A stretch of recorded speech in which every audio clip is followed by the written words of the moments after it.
ಹಾಗೆ ಹೆಂಗ್ ಮಾತಾಡ್ಬೇಕು ಆಯ್ತು ತುಂಬಾ ಒಂದು ಎಮೋಷನ್. ಬಿಕಾಸ್ ಮಹೇಶ್ ನನ್ಗೆ ಸುಮಾರು ವರ್ಷದಿಂದ ಪರಿಚಯ, ಒಂದ್ ಪರಿಚಯ ಅಂತ ನಾನು ವಿಷಯ ಹೇಳ್ತೇನೆ. ಸೊ ನಾವು ಹೀಗೆ ಒಂದ್ಸರಿ ಡಿಸ್ಕಸ್ ಮಾಡ್ತಿರ್ಬೇಕಾದ್ರೆ ಲ್ಯಾಗ್ ಬಗ್ಗೆ ನಾವು ಮಾತಾಡ್ತಿದ್ರೆ ಮಹೇಶ್ ಒಂದ್ ಮಾತು ಇದ್ರ ಬಗ್ಗೆ ಒಂದು ಅವೇರ್ನೆಸ್ ಕ್ರಿಯೇಟ್ ಮಾಡೋಣ, ಒಂದು ಶಾರ್ಟ್ ಮೂವಿ ಮಾಡೋಣ ಅಂತ. ನೆಕ್ಸ್ಟ್ ಸೀನ್ ಕಟ್ ಮಾಡಿ ಇದು ಮಾಡಿದ್ರೆ ಕಮಬಿಕಸ್ ನೋಡಿ ಇದೆಲ್ಲ ಸಿನಿಮಾ ಮಾಡ್ತಾ ಇತ್ತು, ತುಂಬಾ ಖುಷಿ ಆಯ್ತು.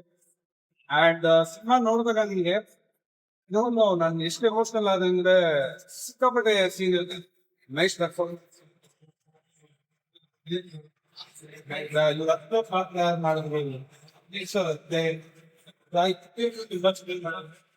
ಸೊ ಇಲ್ಲಿ ಒಂದು ಮೆಸೇಜ್ ಕೂಡ ಕೊಡ್ತಾ ಇತ್ತು ಏನಂದ್ರೆ ಲಿಟಲ್ ಆಗೋ ಅನ್ನೋದು ಇಟ್ಸ್ ನಾಟ್ ಸಮಥಿಂಗ್ ತೊಂದರೆ ಕೊಡುವಂತ ಇದಲ್ಲ, ಜಸ್ಟ್ ಒಂದು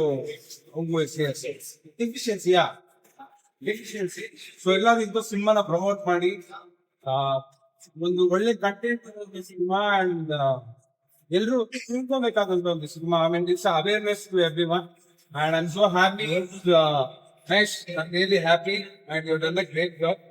ಅಂಡ್ ದಯವಿಟ್ಟು ಎಲ್ಲ ಸ್ಕಿಲ್ನ ಆದಷ್ಟು ಪ್ರಮೋಟ್ ಮಾಡಿ, ಸಪೋರ್ಟ್ ತುಂಬಾನೇ ಮ್ಯಾಟರ್ ಆಗುತ್ತೆ. Thank you.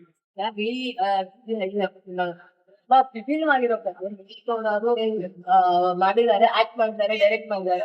ತುಂಬಾನೇ ಬೇರೆ ಕಥೆಯ ಸ್ಟೋರಿ ಟೆಲ್ಲಿಂಗ್ ನಾವು ಯೂಶುವಲಿ ನೋಡ್ತೀವಲ್ಲ ಬೇರೆ ಸಿನಿಮಾಗಳಲ್ಲಿ, ಆ ತರ ಬಸ್ಸಿ ನಾಟಕತೆ ಕಟ್ಟತ್ತೆ ಅಂಡ್ ಆ ಕ್ಯಾರೆಕ್ಟರ್ ಸೀನ್ ಮಾಡ್ತೀವಿ.